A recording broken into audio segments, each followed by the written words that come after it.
noches. Este año es un año decisivo para el proceso de justicia y paz. 400 desmovilizados entre exguerrilleros y exparamilitares podrían quedar en libertad de aquí a diciembre porque ya han cumplido 8 años de cárcel, que es la máxima pena alternativa que puede imponerle la justicia bajo el amparo de la ley promulgada en 2005 durante el gobierno de Álvaro Uribe. Como los procesos avanzaban muy lentamente, en el 90% de los casos no hay sentencias, no hay llamados a juicio, no hay imputaciones formales, se reformó la ley en 2011 para que la Unidad de Justicia y Paz de la Fiscalía no tuviera que enfrentar caso por caso, sino que pudiera determinar grandes patrones de criminalidad y victimización, establecer prioridades y así llegar hasta los máximos responsables de centenares de crímenes atroces, y es en esto en lo que han venido trabajando fiscales y magistrados de justicia y paz. Dentro de pocos días cumple su pena Ignacio Fierro, alias Don Antonio, acusado de centenares de asesinatos bajo órdenes de Jorge 40, entre ellos el del investigador y profesor Alfredo Correa de Andrés. En junio, 34 jefes paramilitares cumplen 8 años de cárcel y podrían salir libres aún si no han sido sentenciados. Y en julio podrían quedar libres otros 71 jefes de autodefensas, entre ellos Ernesto Páez, Ramón Izaza, El Iguano, Julián Bolívar, Monoleche, Diego Vecino, que son autores de más de 30.000 crímenes y masacres que cubrieron de sangre el campo colombiano en los últimos años. La mayoría de los analistas coinciden en que si bien las confesiones de algunos imputados ante Justicia y Paz han permitido esclarecer numerosos crímenes y masacres y localizar más de 1.200 fosas comunes, la aplicación de la ley se queda corta, tanto en términos de justicia como en términos de reparación a las víctimas y en el establecimiento de la verdad del fenómeno paramilitar que de alguna manera pervive y sobrevive reencauchado en las llamadas BACRIM y los ejércitos antirrestitución en zonas donde antes ejercieron influencia y sentaron sus reales los grupos de autodefensa. Hecha esta introducción, la pregunta para el debate de hoy es si esa ley de justicia y paz ha sido una norma de impunidad para un episodio tan doloroso como el paramilitarismo en la historia de Colombia. Para aportarnos claves en este debate, nos acompañan esta noche, a mi izquierda, el doctor Alejandro Arbeláez, secretario general del Centro Democrático, economista de la Universidad de Medellín, doctor en Derecho de la Universidad Española de Valencia y ex viceministro de Defensa del gobierno Uribe. El doctor Camilo Sánchez, abogado de la Universidad Nacional, magíster por la Universidad de Harvard y coordinador de investigaciones sobre justicia transicional del Centro de Estudios de Derecho de Justicia. También está con nosotros el doctor Camilo Villa, abogado y vocero del Movimiento de Víctimas de Crímenes de Estado. Y como siempre, el escritor y periodista Antonio Caballero. Así que hecha la presentación y la introducción, quisiera que cada uno de ustedes empezara haciendo un balance de lo que en su opinión ha sido la Ley de Justicia y Paz en los 8 años que lleva de vigencia. Como tratar de puntualizar qué piensan que ha sido lo malo, lo bueno y qué vacíos ha dejado. Y quisiera empezar con el doctor Arbeláez. Bueno, a todos un saludo muy especial, gracias por esta invitación. Ley de Justicia y Paz, creo que ha sido una ley que ha tenido mucho de paz y que ha tenido poco de justicia. Ha tenido mucho de paz porque evidentemente donde se dio el proceso de movilización de estas 37 estructuras paramilitares, los ciudadanos que allá habitaban han recobrado su convivencia. Han cesado esa horrible noche de tragedias, de masacres, de desplazamiento, de expropiación de tierras y hoy pueden vivir en relativa tranquilidad. Eso es fundamental, eso es un gran aporte de la Ley de Justicia y Paz, por eso hablo de que hay mucha paz. Frente al tema de justicia, se evidencia que ha habido una incapacidad del aparato judicial colombiano para procesar a todos estos individuos. Esto es de la mayor importancia porque tenemos un problema de justicia, pero no solamente frente al tema de la Ley de Justicia y Paz, sino de justicia en general. La justicia ordinaria no funciona y cuando se crean mecanismos extraordinarios, como fue la Ley de Justicia y Paz, para someter a todas estas personas, pues tampoco funciona. Y obviamente un país sin justicia, pues no puede ser un Estado de Derecho con, digamos, todas las de la ley, ahí sí, literalmente. Entonces, mucho de paz, poco de justicia y una reflexión por lo menos inicial. Cuando se da la desmovilización de estas estructuras paramilitares, digamos que allí convivían dos estados. Había un estado que era el estado colombiano, el estado formal, el estado de la Constitución, y había un estado real, porque quienes realmente mandaban en esas regiones eran estas estructuras criminales, estas estructuras paramilitares. Cuando se da la desmovilización, hay un reto del Estado por volver a llevar la institucionalidad o por llevar por primera vez la institucionalidad a esas regiones, y eso tampoco se ha logrado. Hoy en Colombia seguimos teniendo más territorio que Estado. Listo, doctor Villa, deme su opinión. Bueno, muchas gracias también por invitarnos acá y por estar con ustedes. A ver, yo creo que no hemos terminado de salir de un estado de negación en el país en donde todavía se habla de grupos paramilitares separados del Estado, y no hemos encontrado cuál es la relación de supervivencia, cuál es el metabolismo que tiene la realidad del paramilitarismo en el país desde hace muchos años. Lo primero es que el enfoque de Justicia y Paz fue un enfoque sobre todo de desarme, es un enfoque en las armas. Pero eso parte de un entendimiento también de negación de la realidad del paramilitarismo. ¿Dónde están las estructuras de comando político de los paramilitares, de las que ellos mismos hablaron en Justicia y Paz? ¿Sí? La parapolítica salió, pero eso no ha sido mirado de una forma integral. Entonces yo lo que creo que hace falta es una mirada realista, integral del fenómeno paramilitar en Colombia. Y partiendo de ese error, pues Ley de Justicia y Paz es un instrumento que no da respuesta a la realidad porque entiende el fenómeno de una forma pues bastante irreal. Decir que Justicia y Paz fue un modelo de aplicación residual de los 35.000 que fueron desmovilizados, el 90% no tenían investigaciones por graves crímenes. Entonces todos fueron amnistiados de facto por el decreto 128. ¿Sí? Lo que tenemos es solo un pequeño grupo que tenía investigaciones en la Fiscalía, y después tenemos que esa lista de postulados... Era como 2.000 y pico, ¿no? Creció a 4.000. Creció a 4.000. De esa lista creció a 4.000 y tenemos 9 sentencias. O sea, que ya podemos decir que en materia de justicia pues no hay justicia. ¿Sí? Alguien decía ayer en un programa que esto había sido un buen proceso de aprendizaje. Uno no puede poner a las víctimas a aprender de justicia transicional de esta forma, ¿no? Entonces, el hecho de que fuera un modelo residual hace que ya como sociedad nos concentramos entonces en los máximos responsables, y ese era un modelo pues que también se aplicaba en otras partes. Ante la imposibilidad de juzgar tantas personas, vamos a juzgar a los máximos responsables. Y después analizamos... Son esos mismos los que están saliendo ahora, los que van a salir. Acto seguido, presidente Uribe extradita a los máximos responsables. Todos esos temas los vamos, pero digamos, en términos de blanco y negro, para usted es un instrumento que se queda corto por la visión que tiene, pues la aplicación de justicia. ¿No tiene nada bueno? Claro que tiene muchas cosas buenas. Una es que la sociedad debe mirar a las víctimas. Listo. ¿Sí? Quizás ese es por lo menos empezó a hacerse esa mirada. Falta mucho, pero eso fue importante, que tomaran protagonismo ante la sociedad. Usted que es experto, doctor Sánchez, en justicia transicional, hagamos ese balance desde su punto de vista. Yo creo que podríamos hacerlo un balance en 3 puntos. Listo. En lo simbólico, ¿cuáles son los grandes mensajes que nos deja la implementación de la Ley de Justicia y Paz? Develamos qué fue el paramilitarismo, develamos cuáles fueron las relaciones entre paramilitarismo, Estado, develamos cuál fue su papel en la guerra. Ahí diría, muy pobre. ¿Ha habido verdad? Claro que sí, ha habido exhumaciones, pero las grandes conexiones y los grandes mensajes que permitirían decir, bueno, esto nos sirvió para estar hoy en otro momento, creo que ha sido muy pobre. El segundo tema es lo institucional.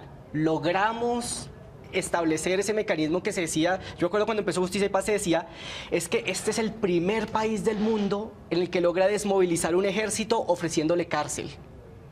Porque es que este es el sistema tan bien pensado, recogiendo todas las experiencias, que institucionalmente lo descubrimos. Y ahí creo que nos ha demostrado la historia que nos hemos visto a gatas con muchas cosas. Pero entre otras cosas, y perdónenme, lo interrumpo, yo creo que ese es el primer caso en que una gente que lo tenía todo resolvió desmovilizarse porque le quedaba mucho más costoso mantener un ejército, porque había logrado el propósito final, que era la cooptación del Estado en las regiones. Entonces ya no necesitaba un ejército, ya estaba cooptada la clase política. Claro, yo creo que también la gran mentira es que la desmovilización ocurrió antes de la Ley de Justicia y Paz. La Ley de Justicia y Paz siempre fue como darle un marco jurídico a lo que ya había pasado. Eso no estuvo en la negociación y por eso es que los paramilitares, muchos de ellos hoy día se sienten traicionados. Claro. Decían, nosotros negociamos una cosa y nos tumbaron. Y yo creo que el tercer punto es el tema de lo jurídico, hubo el real castigo que debería haber, hubo o no impunidad. Yo creo que ahí también, ahí sí como dice el jugador de fútbol, el Totono Grisales, deja un sinsabor muy amargo. Muy amargo. Porque ahí uno podría decir, hubo aportes interesantes. Sí. Pero luego Todo se uno empieza a ver cifras y dice, como yo estoy de acuerdo con mi colega, uno dice, 10 años de aprendizaje es un posgrado muy costoso. Listo. Antonio. Sí, yo creo que lo fundamental es que ha habido impunidad. La justicia no ha habido, paz tampoco ha habido tanta, no estoy de acuerdo con el doctor Arbeláez.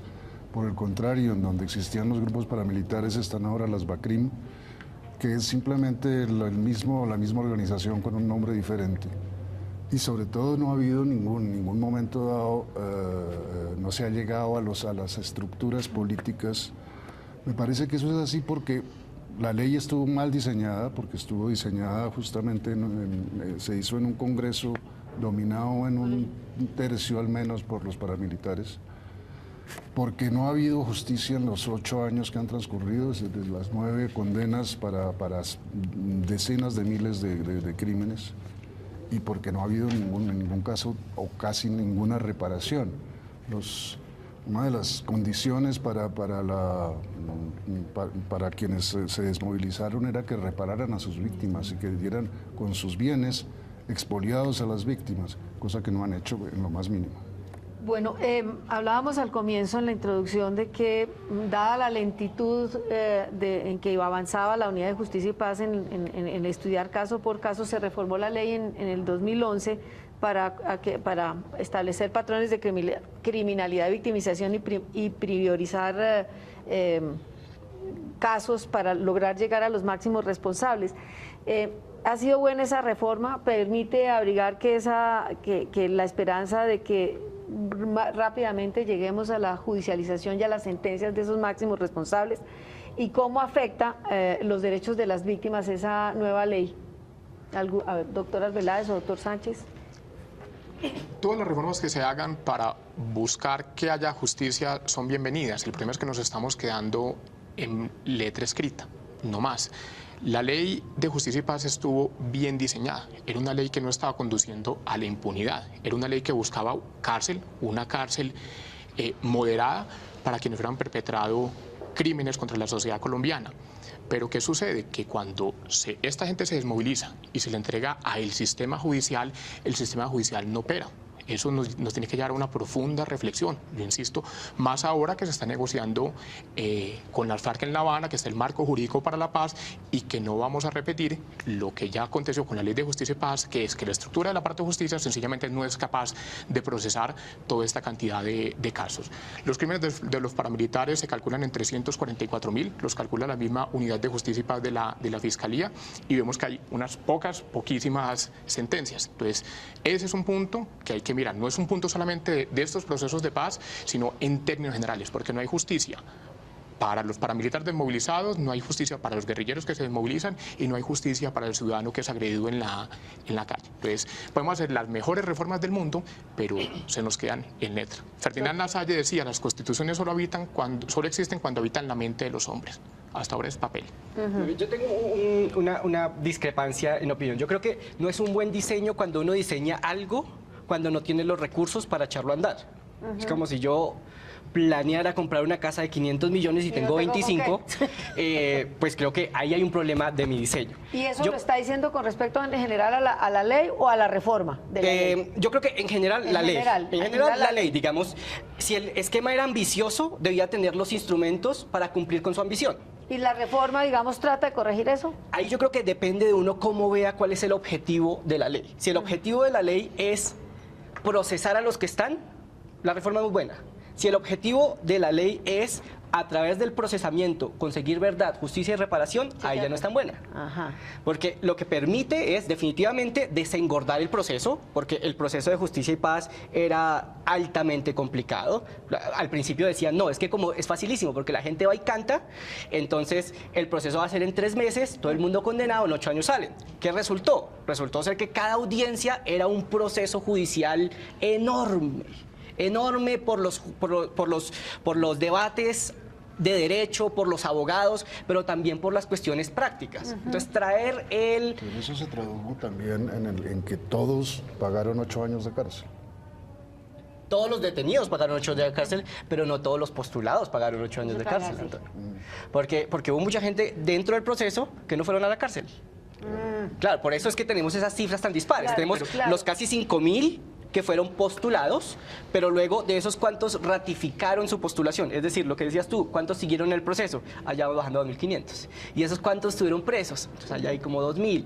Entonces, en realidad no todos, Digamos, pero... lo que dice el doctor Camilo Pero sí hubo es pena. que es una cuestión residual, hubo. es apenas... Sí. a No, ver, pero sí. un punto a tener presente es, de los casi 5.000 postulados, finalmente fueron excluidos cerca de 2.000 porque le hicieron conejo al proceso. Entonces, frente a eso no es que haya impunidad, es que justamente eso... ellos Pasan a la justicia ordinaria. Claro, pasan a la justicia ordinaria. Lo que pasa es que la gravedad es que ahí tampoco va a Que pasar tampoco nada. ha pasado nada. Sí, 2 cosas. Bueno, sobre lo de justicia ordinaria, hay una cosa preocupante en la ley de justicia y paz, que son los efectos de las compulsas. 14.000 compulsas. Que son Porque compulsas ya hablamos- para, digamos, los que no están enterados de esos Eso es términos cuando que utilizan ustedes los abogados. El Tratemos juez de se da hablar cuenta con que ahí hay otro plastidad. delito, Sí. pero él no lo puede investigar, Sí. entonces le manda otro. Listo. Eso, él Y en le este caso a la compulsa. ordinaria. Listo. No pasó nada. No solo tenemos que hablar del paramilitarismo como un fenómeno ligado al Estado, sino también agentes no estatales, gremios económicos, Claro. partidos políticos, Para allá vamos después. ¿sí? Militares. Y en eso no ha pasado nada. No. Pero hay otro punto que me parece complicado de las reformas, y son los efectos que tienen las víctimas. Eso es lo que quería preguntar concretamente. Piensa tú en las reparaciones. Una víctima que estuvo toda justicia y paz allí bregando porque iba a llegar el incidente de reparación, y ahora le dicen que no, que el incidente de reparación vaya a la unidad de víctimas, que allá es su reparación. ¿Sí? Entonces, claro, se cambian las condiciones y las víctimas ahora toda la reparación, toda la expectativa de reparación se reduce a reparación administrativa, que son unos montos así de pequeños. Están establecidos con montos fijos. Entonces, claro, digamos que la reforma fue para peor para las víctimas en materia de reparación. Pero ahí siendo abogado del diablo, Camilo, sí. diría yo, pero es que con tantos procesos, si tú sigues con el mismo modelo y con las mismas sentencias de los 3 primeros casos, ¿dónde quedan las otras víctimas que vienen en la lista? No, totalmente de acuerdo Digamos- en que debe apurarse la reparación.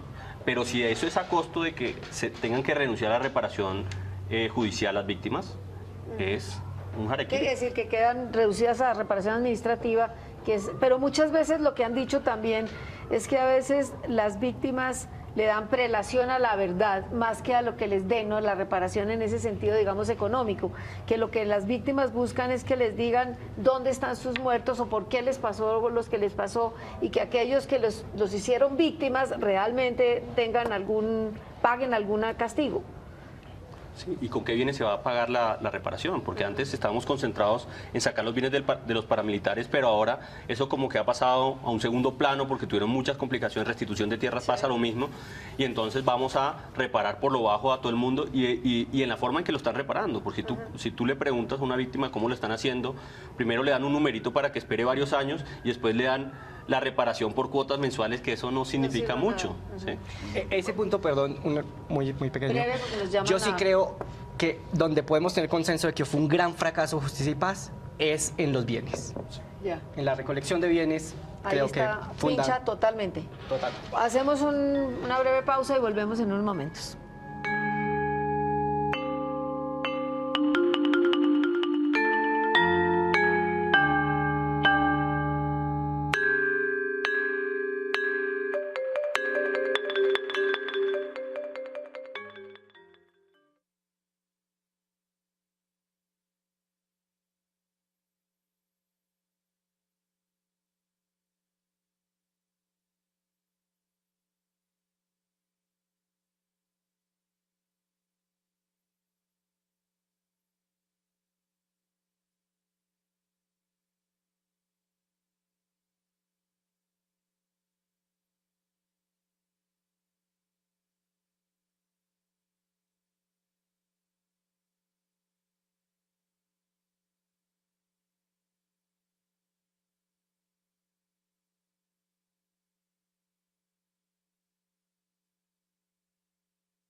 muy fuerte. Yo no sé eso qué tan generalizado. ¿Es positivo?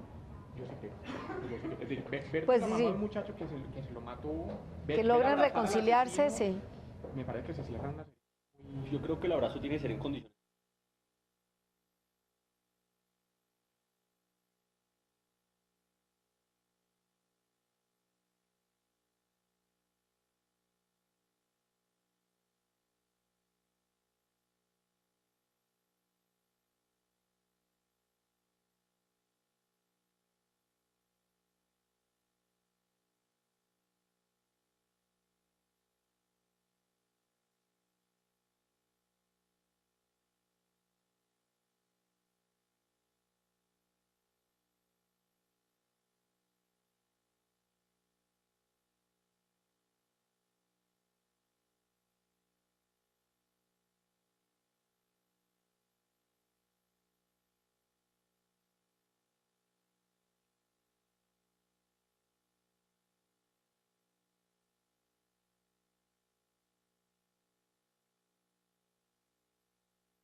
Bueno, si bien las confesiones de los exparamilitares en las audiencias han permitido esclarecer algunos crímenes, masacres, han permitido localizar fosas comunes, confirmar complicidades de miembros de la clase política y del ejército con esas estructuras, a mí me da la impresión de que en esas audiencias, por más de que en la discusión de la ley que priorizaba a los victimarios sobre las víctimas, lograron después visibilizarse más las víctimas, pero en las audiencias acabaron teniendo más protagonismo los victimarios y las víctimas limitadas su capacidad de intervenir en las audiencias.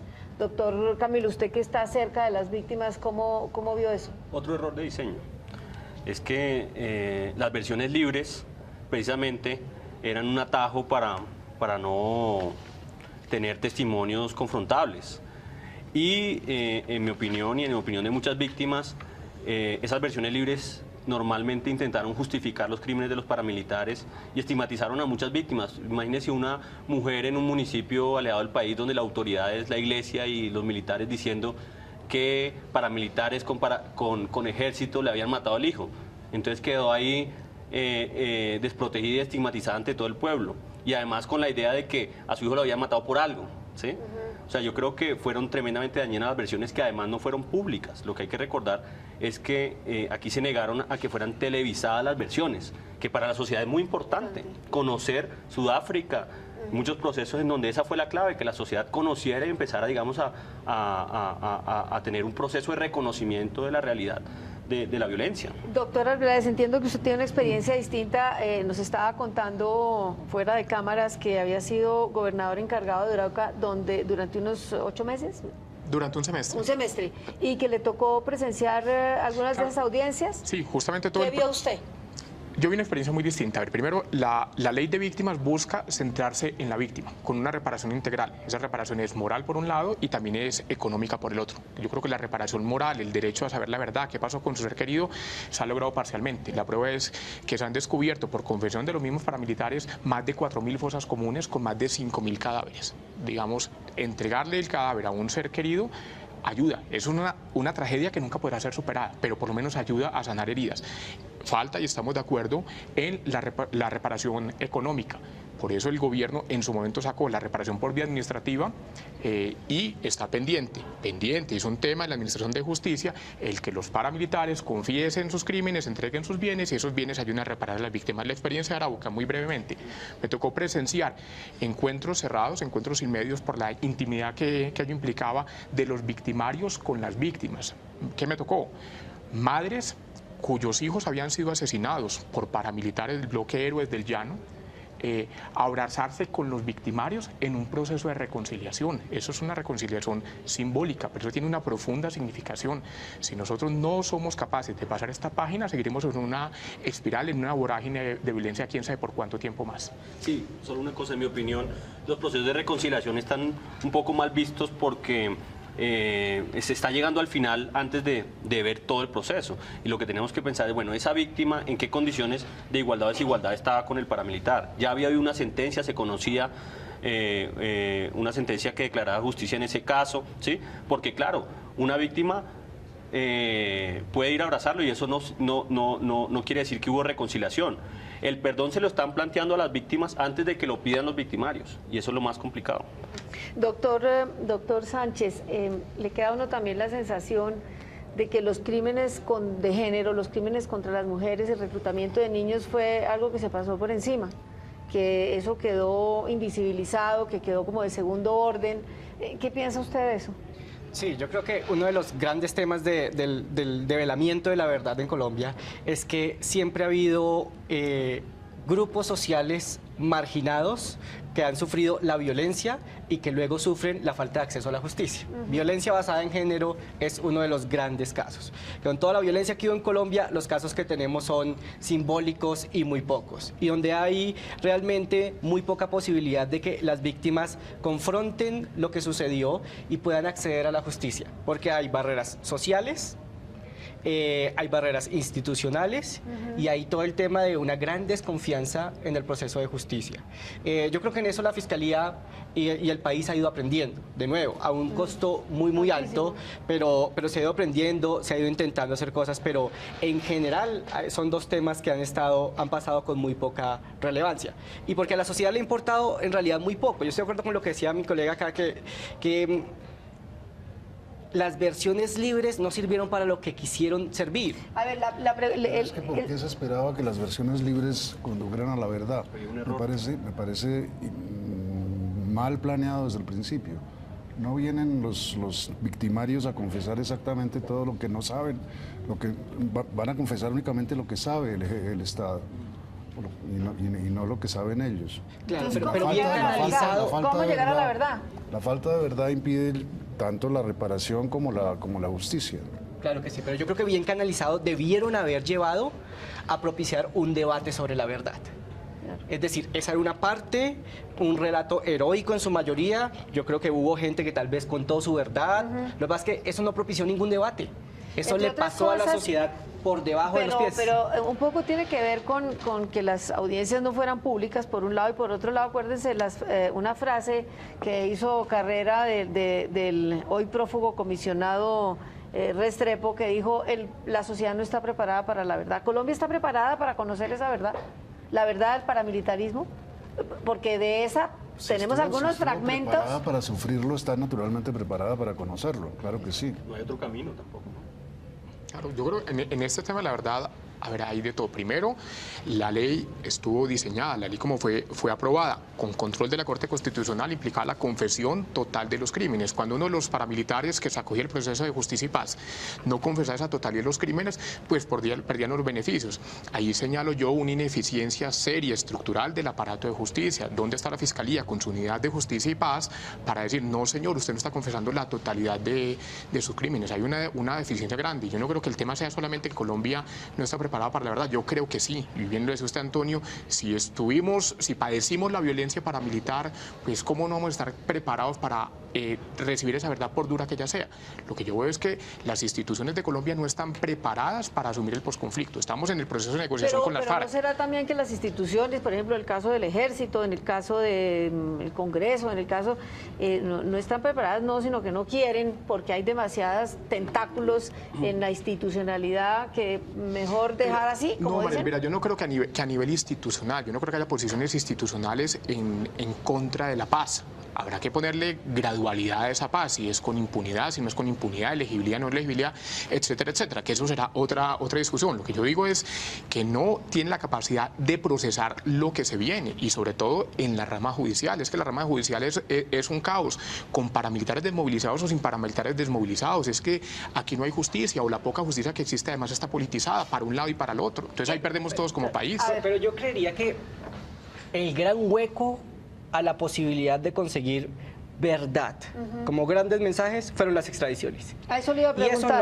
eso no fue la fiscalía, Pero, Camilo, eso no fue la justicia. ¿Qué tanto afectó? Sí, el diseño de la ley. Pero mire que ahí hay una cosa curiosa, por decirlo menos, frente a las extradiciones de los 23 grandes capos ¿Fueron paramilitares. 23 o 14? Fueron, no, 14, primeros los 14 en un charter, 14 en un expreso, en total fueron 23. veraneaditos. Listo. ¿Cuántos están en total? 26. 23, ¿Cuánto ha perdón. afectado eso el proceso de verdad? Bueno, entonces, primero se dijo es que, claro, es un proceso de desmovilización para que no los extraditen. Listo. Y apenas a estos señores le hicieron conejo, y conejo de manera seria al proceso de paz, entonces ahí sí fueron extraditados. Entonces una vez extraditan se dice, no, claro, es que los extraditaron para que no se conozca la verdad, cuando la extradición estuvo por sus vínculos con el narcotráfico, y se acordó con la justicia norteamericana que seguirían colaborando entre justicia y paz. ¿Se ha dado Eso que algo no de ha eso? sucedido. Eso iba a preguntar.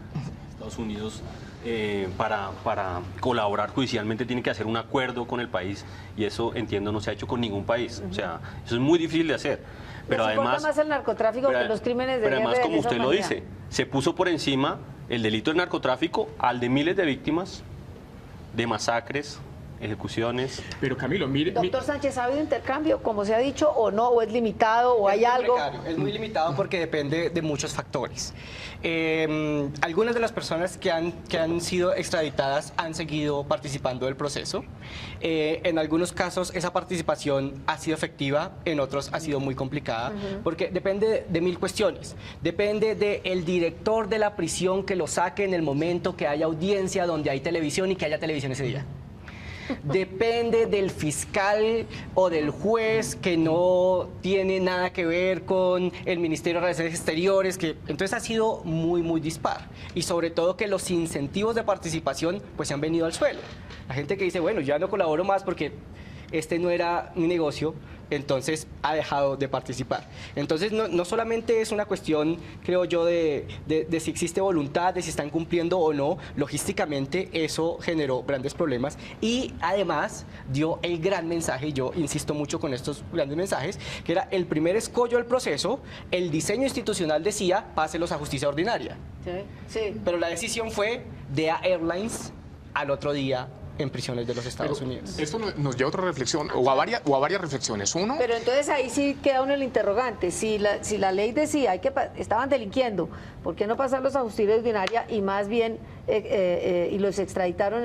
Y por eso es que ellos dicen que les pusieron conejo, porque el acuerdo era no extradición. no, claro, es que, a ver, el tema es que los jefes paramilitares creyeron que esto era jugando. Creyeron que la ley de justicia y paz era una ley para hagámonos pasito. Nosotros hacemos que como que Inicialmente era. Inicialmente fue así. porque la realidad hoy es que los grandes capos paramilitares están en prisiones norteamericanas, quién sabe por Claro. cuántos años o por cuántas décadas. Sí, pero por delitos sacrificando que diferentes exacto. A ver, la ley contemplaba que no entraba el tema del narcotráfico, porque también se había dicho cuando se comienza el diseño de la ley, no, es que va a ser para generar impunidad frente a los narcotraficantes. Entonces, no, señor, la ley no cobija a delitos de narcotráfico. Estos señores se desmovilizan, es donde digo que creyeron que era jugando, siguen delinquiendo desde las cárceles, primero por allá desde Río Negro, luego desde la cárcel de alta seguridad de Itagüí. Entonces ahí se toma la decisión con autorización de la Corte Suprema, un país de instituciones, para extraditarlos. Entonces, Sí, claro, pero es que obviamente la Corte dice, pues sí tienen los requisitos para ser extraditado, pero la extradición es discrecional del presidente, podría no haberlos sí, extraditado. pero la Corte Suprema podría haber dicho, no, no no se extraditan para que no se oculte la verdad. pero y lo que se hizo fue ver. una extradición, acordando con las autoridades norteamericanas que hubiera colaboración para que siguieran avanzando los procesos. Pero entonces, el tema de la extradición es malos y sí, malos y no. Cuando se diseña el proceso es que va a ser para generar impunidad para narcotraficantes. Entonces excluye el tema del narcotráfico. Luego vinieran de los mismos elementos. Quienes criticaban que fuera para narcotráfico no son los mismos que critican que no sea para los delitos de lesa humanidad. Bueno, y yo quería entrar en el tema del narcotráfico como injerencia en estos grupos, en los grupos paramilitares y en los grupos guerrilleros. Porque hoy lo que tenemos es una melcocha delincuencial financiada por el narcotráfico como combustible que financia el terrorismo. Y lo que se demostró ¿Ya es ha financiado la política? ha financiado todos los estamentos de la sociedad. El narcotráfico es un cáncer que nos ha ido carcomiendo lentamente. Pero las bueno, instituciones espérese, y a la después ciudadanía. metemos el tema del narcotráfico, nos da para horas y horas de programa. Sigamos, el doctor Camilo quería intervenir sobre el tema de las extradición y cómo afecta el proceso de verdad. Yo no me convenzo de que esto haya sido un debate sobre si el narcotráfico era una tipología de justicia y paz. O sea, para todos fue muy evidente que estábamos en el peor momento de la parapolítica y que la extradición se utilizó como una retaliación contra los paramilitares que le estaban tumbando el Congreso a Uribe. Y Álvaro Uribe es el responsable del diseño institucional de justicia y paz y de todo lo que pasó después. Él era el presidente, ¿sí?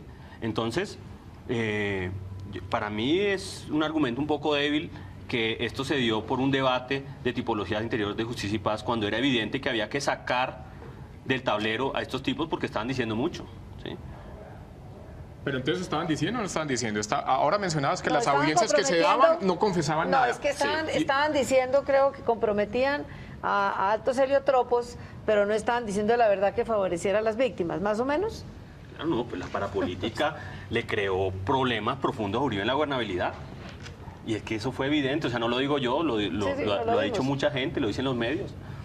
Y en mi opinión, la extradición no solo acabó con el modelo de máximos responsables, sino que le quitó la energía que venía tomando, porque claro, había una tensión entre el gobierno que los había invitado a este proceso, los había llevado después de la ceja a una cárcel y los había venido traicionando poco a poco. ¿Sí? Traicionando no, eran estos señores los que estaban violando la ley, que es muy distinto. No, pero... Y fíjate, si estamos criticando ahora que la ley de justicia y paz generaba impunidad, pues hoy frente a los grandes capos paramilitares, los grandes masacradores de Colombia, no hay impunidad, están presos. No, Pero, impunidad. ¿qué queríamos con esa prisión? Lo que yo quiero que volvamos es al tema de ¿para qué hacemos los procesos penales? Sí. ¿Y para qué castigamos la gente? Digamos, porque si el hecho es poner gente presa, los que van a salir ahora, los 400, hicieron 8 años presos. Digamos, con que estuvieran presos, logramos lo que buscábamos, o de ahí lográbamos, o lo que buscábamos era darle un mensaje a la sociedad de que esto estuvo mal. Dar un mensaje de que hay una revitalización del poder público que va a impedir la impunidad. Dar un mensaje de dignificación a las víctimas. Garantía de Dar un repetición. mensaje, exactamente. Entonces yo creo que el tema es, ¿están presos, no están presos, cumplen o no cumplen? Sino realmente logramos con esa prisión, poca o mucha, lo que buscábamos. ¿Lo Y logramos? ahí yo creo que no. No. Yo creo que no, porque, por ejemplo, el gran tema hoy en día de las personas que dicen es que las van a salir de prisión. Nadie lo toma como diciendo cumplieron 8 años de prisión. Es cierto. Porque Entre para otras, todo el mundo... porque está reciclado el fenómeno, es decir, la gente teme, las víctimas que están pidiendo, reclamando tierras, están siendo asesinados sus líderes, en los sitios donde antes están, como decía Antonio, son ahora feudos de las BACRIM, es decir, hay una violencia derivada del reciclamiento o de la, no sé, recargamiento de Pero, esas... mira, pero ese reciclaje es bastante limitado, según cifras de la misma Dirección Nacional de la Policía. Con el general Naranjo, cuando estaba en la dirección, la reincidencia es del orden del 10%. Es decir, de cada 10 paramilitares que se desmovilizaron, 9 le están cumpliendo a la sociedad. Bueno, y los grandes capos... Pero los que se quedaron por fuera, Bueno. es decir, le entiendo que el doctor Sánchez, el temor que tiene, y que dice que tiene la gente es que precisamente los que salgan de golpe vayan a engrosar esas o a crear sus propias, es decir, que Claro, vuelvan a lo ustedes- mismo, que no hay ninguna garantía que eso no se salgan repita. ninguna sentencias. Exacto. Sí, es un problema ¿Qué que salgan pasa? ninguna Oiga, sentencia. Yo creo que Pero son hay varios problemas. reincidencias. Yo creo que son varios problemas. Uno, que salgan y no tengan sentencias. ¿Qué pasa ahí? Es un fracaso. Porque la Y si posibilidad de salen que a se sigan delinquir- presentando, no. Claro, y si salen a delinquir teniendo sentencias, pues también sería un Y con un la fracaso. posibilidad de que Es salgan, donde que salgan cae a el tema disfrutar de los bienes. resocialización, Claro. etcétera, etcétera. Pero mira que yo tengo otra cifra de reincidencia, es que Naciones Unidas en el último informe dijo que la policía había dicho que el 53% de las personas capturadas de nuevos grupos paramilitares eran reincidentes. O sea que se puede decir que solo el 10%, pero en la cifra que saca Naciones Unidas es casi el 60%. Bueno, tendríamos que ver, porque yo estoy mencionando cifras de la policía y tú mencionas una expresión de los nuevos paramilitares. Yo ahí vuelvo y pongo el tema del narcotráfico, aunque lo podríamos tratar para claro. pero es tener en cuenta el fenómeno del narcotráfico, perdón, el fenómeno del paramilitarismo se da por una incapacidad del Estado de enfrentar a los actores delincuenciales, en este caso la guerrilla, completamente censurable, por supuesto. Por connivencia. ¿Qué pasa? No, pero Pero, inicialmente para enfrentar a la guerrilla. Claro, Bueno, pero y luego ¿financiados por quiénes? ¿Cómo? ¿Financiados por quiénes? Financiados por el narcotráfico. Y luego lo que vemos hoy no es que haya un grupo de bandas criminales enfrentado ideológicamente a frentes guerrilleros, sino viendo como en unos lugares se dan candela por repartirse el negocio de la droga y en otros lugares se alían por el negocio de la droga. Pero uno podría decir que tampoco se dieron candela antes con la guerrilla. Hay una simplificación cuando se dice que es el narcotráfico el que financia a los paramilitares, como hay una simplificación cuando se dice que es el narcotráfico el que financia a la guerrilla. Los narcoparamilitares eran financiados por el narcotráfico en parte, pero también por los finqueros, también por los grandes comerciantes, también por los transportadores, también por las grandes empresas bananeras, por ejemplo, tanto colombianas como extranjeras, y todo eso es lo que se quedó en el aire. Y dejémoslo ahí, hacemos y volvemos a tomar este punto que es precisamente el que nos puede permitir cerrar el debate, que es lo acaba de plantear Antonio, se sabe mucho de algunas cosas, pero los vínculos con las empresas, con la clase política, con el ejército, no están del todo esclarecidos de esa gran empresa paramilitar que causó tanto dolor en el país. Volvemos en unos minutos.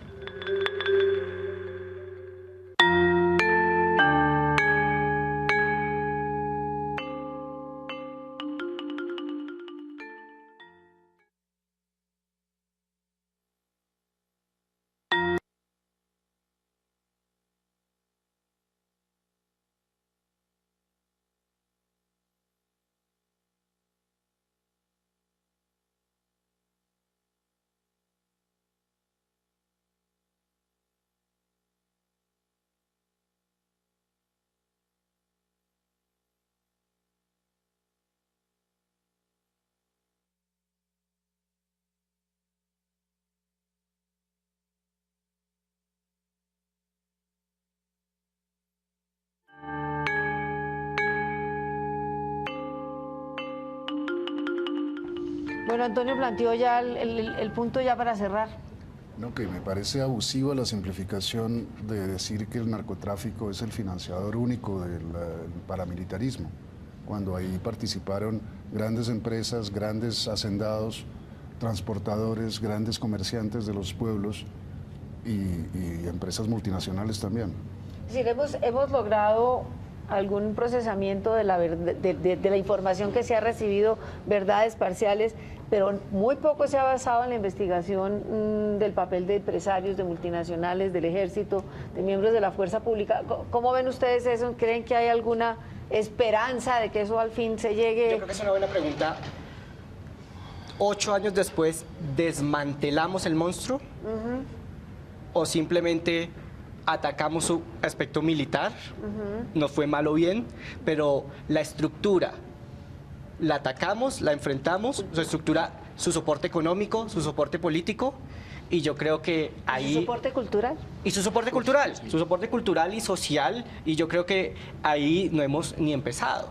Lo que decía Camilo hace un rato de lo que los abogados le denominan como las compulsas, que es todo lo que han visto los fiscales y los jueces ahí y que mandan para otro lado. Yo estaba viendo las últimas estadísticas de la Fiscalía esta mañana y decía, hay algo así como 12.000 casos que se han enviado a otras instancias. 12.000 casos de los cuales no sabemos nada pero digamos, y no vale nada. En esta nueva mirada de la priorización y todos esos casos no se pueden, digamos, esa unidad de justicia y paz no puede buscar factores comunes y, digamos, unificar y hacer por grupitos, lo estoy diciendo como... Capacidad. Es que ese es uno de los grandes problemas. Se ha avanzado. Yo creo que lo que pasa es que habría que para responsabilizar personas hay que responsabilizarlas por la vía que es. Yo creo que una cosa buena que ha hecho la Fiscalía en los últimos tiempos es esa unidad de contexto, en donde han intentado ver todo el proceso de cómo funcionó y no ir uno por uno, sino ver quién mandaba, cómo se hacía, a quién le servía y eso cómo funcionó, y de ahí sí decir, venga uno por uno arreglamos. El problema es que cuando los fiscales lleguen ahí y se den cuenta, por ejemplo, los fiscales de Justicia y Paz se den cuenta que, pero es que vea, en este ajedrez, la reina no era del brazo militar, era el brazo económico. Ese no lo puede investigar. Eso tiene que ir a otro fiscal distinto para que vaya por otro juez. Y ahí es donde tenemos grandes complicaciones. Y ni qué decir de la vuelta de la parapolítica en la Corte Suprema de Justicia, que ahí ya se nos está marchitando la esperanza de que haya un esclarecimiento judicial. judicial. Saber lo que mencionaba Antonio, la paraeconomía nunca la vamos a descubrir. Ya hemos logrado que hay dos vinculados, dos empresarios. Hasbun y... Es que yo no me sé los nombres de los zampones. No lo sé, ¿Qué hago? pero son muy serios contra bananeras norteamericanas. Eso. O el fondo ganadero de Urabá, que ha sido De Córdoba. De Córdoba, que ha sido muy importante. Pero en realidad, como sociedad, no le hemos puesto mucho tema a eso. En últimas, en parte lo que dicen los paramilitares, o algunos de los paramilitares, es: a nosotros nos cogieron de pendejos. Porque nosotros estábamos con el que pagaba, nosotros estábamos con el que hacía política, y al final, mal o bien, con impunidad, lo que sea, vean los únicos que han respondido en algo. Yo creo que falta por develar los vínculos económicos, que evidentemente los hizo. Colombia inició un camino equivocado, un camino de sangre, que fue combatir esa violencia guerrillera a través de estructuras privadas ilegales. Digamos, eso es nefasto, le vendimos el alma al diablo y el diablo nos está pasando la factura. Es el caso de México también. Yo creo que en la parte de la política se lograron demostrar muchos vínculos, pero evidentemente todavía falta. Y esto es un tema de administración de justicia. Y lo importante de todo este proceso es sacar las lecciones aprendidas. Esto no se puede politizar. Aquí tenemos una cantidad de víctimas de por medio. Por respeto a ellos, tenemos que dejar de esta polarización y tratar de tener que se imponga la sensatez y ver qué podemos aprender de este proceso ahora que estamos avanzando en un proceso de negociación con las FARC. Porque si no, se van a repetir muchos de los problemas que estamos teniendo hoy. No, yo quería interrumpir porque no solo eran ilegales esos grupos armados, sino que existían las convivir, que eran perfectamente legales. Pero con una delimitación clara. Lo que es que algunas se desbordaron, claro. Sí, bueno, pero es decir, todos los grupos paramilitares surgieron de las convivir. No todos los grupos, y las convivir surgen durante el gobierno Samper, con un decreto del presidente Samper firmado por el ministro Botero. En realidad viene de los tiempos. Y yo creo, Antonio, que también hay un punto fundamental que no lo hemos mencionado mucho en la mesa, y es: con la Ley de Justicia y Paz se logró quitar unas estructuras criminales, y hoy las poblaciones donde imperan esas estructuras tienen unos mayores niveles de convivencia. Habrá problemas, están las BACRIM, que hay que combatirlas con toda la severidad, pero esto no es ni sombra de la tragedia, de la pesadilla que vieron esas comunidades en los años 80 y 90. Doctor Camilo. Mire, yo creo que tenemos que derrumbar muchas ficciones para empezar a salir del estado de negación en el que estamos, para entender bien el fenómeno paramilitar. Por un lado, el tema de que todas las víctimas fueron al interior del conflicto armado. Nosotros preferimos hablar de violencia sociopolítica, que entiende de una forma más amplia y mucho más integral la violencia. Al sindicalista no lo mataron al interior del conflicto armado, al estudiante organizado no lo mataron dentro del conflicto armado.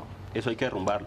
Por otro lado, la tesis de la violencia generalizada, en la que el Estado es una víctima más, ¿sí? En el que el Estado no tuvo una participación importante.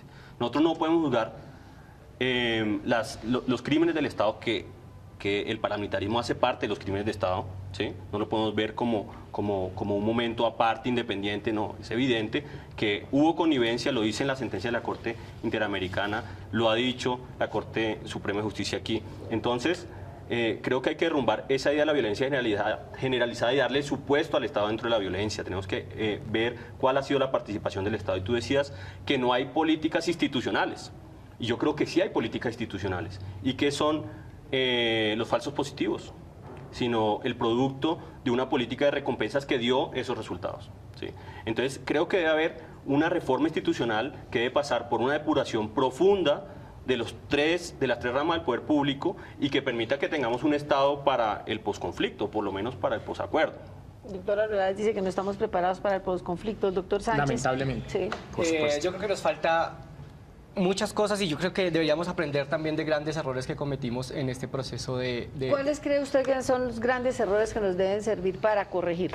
En primer lugar, que se le dio una preeminencia al marco jurídico enorme, cuando el marco jurídico era posterior al proceso de negociación. No es que los paramilitares hayan negociado la ley de justicia y paz. Ellos negociaron su desmovilización y luego vino justicia y paz.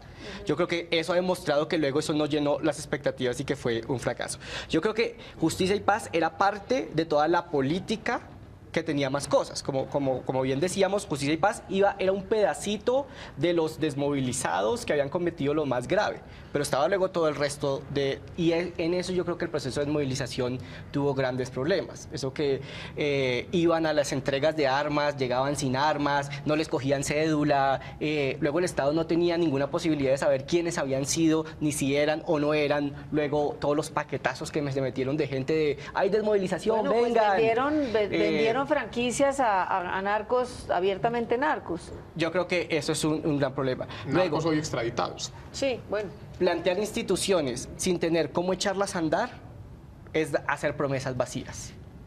Yo creo que es mucho más responsable cumplir con la promesa y que la promesa sea más modesta que hacer grandes promesas cuando uno sabe que inevitablemente va a fracasar. Y creo que eso fue un gran error. Una pregunta, ¿el desmonte paramilitar ha fracasado?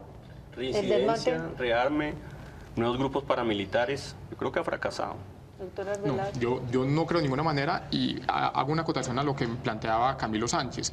A ver, si el marco jurídico se creó posterior a la movilización, mucho cuidado que eso es lo que hoy estamos teniendo con el proceso de La Habana, porque tenemos un gran marco jurídico para la paz sin reglamentar. Y obviamente la reglamentación será fruto de los acuerdos que allí se logre. Hoy negociando es el punto del narcotráfico. Entonces ese es un punto mayúsculo que hay que poner sobre la mesa.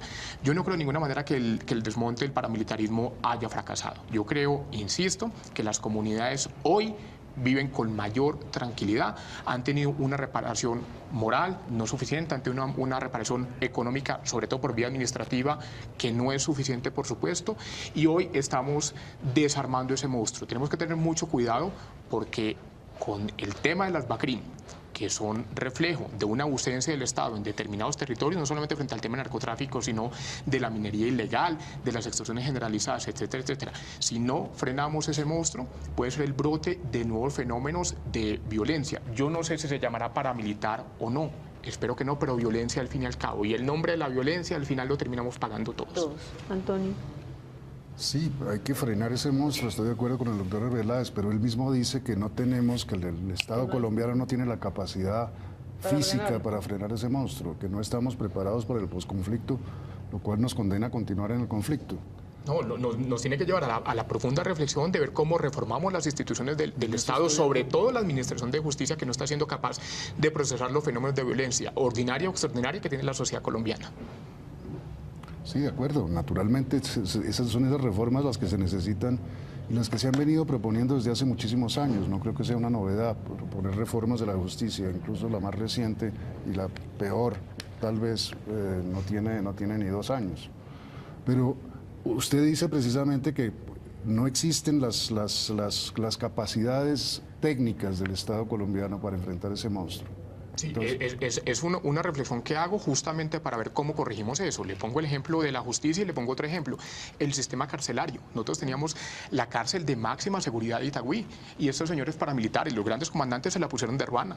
Por eso digo, creyeron que era jugando, Bueno, y por pues eso hoy los están militares se les estresados. ponen de ruana a sus cárceles, como hemos visto ahora con el escándalo de corrupción en el ejército. Los militares Doctor también, Sánchez. y ese es el otro gran tema. Yo creo que deberíamos hacer la reflexión y es, por ejemplo, en la política se radicó la idea de la captura violenta de votos que tenía el paramilitarismo. Yo creo que no del todo. O veamos muchos de las listas políticas que hoy en día existen pero, reciclando digamos, gente. si usted mira todas las conclusiones, o digamos, las observaciones que ha hecho la misión de observación electoral, dice hoy que realmente los municipios en riesgo de constricción del elector por la violencia ha disminuido, pero ha aumentado el de la platica. Sí.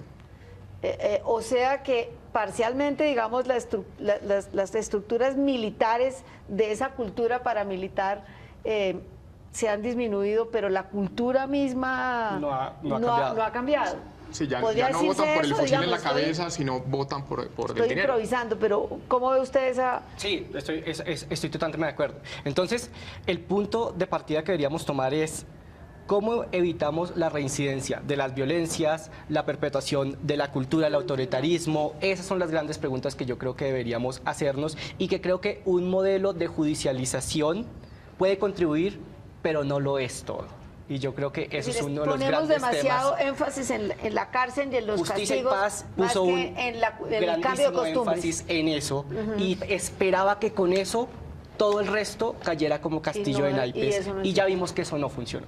Bueno, se nos acaba el tiempo. Realmente creo que fue un debate muy interesante. Les agradezco mucho. Espero volverlos a tener en un programa para debatir otros temas. A ustedes muchas gracias por habernos acompañado y los espero el próximo martes a la misma hora. Buenas noches.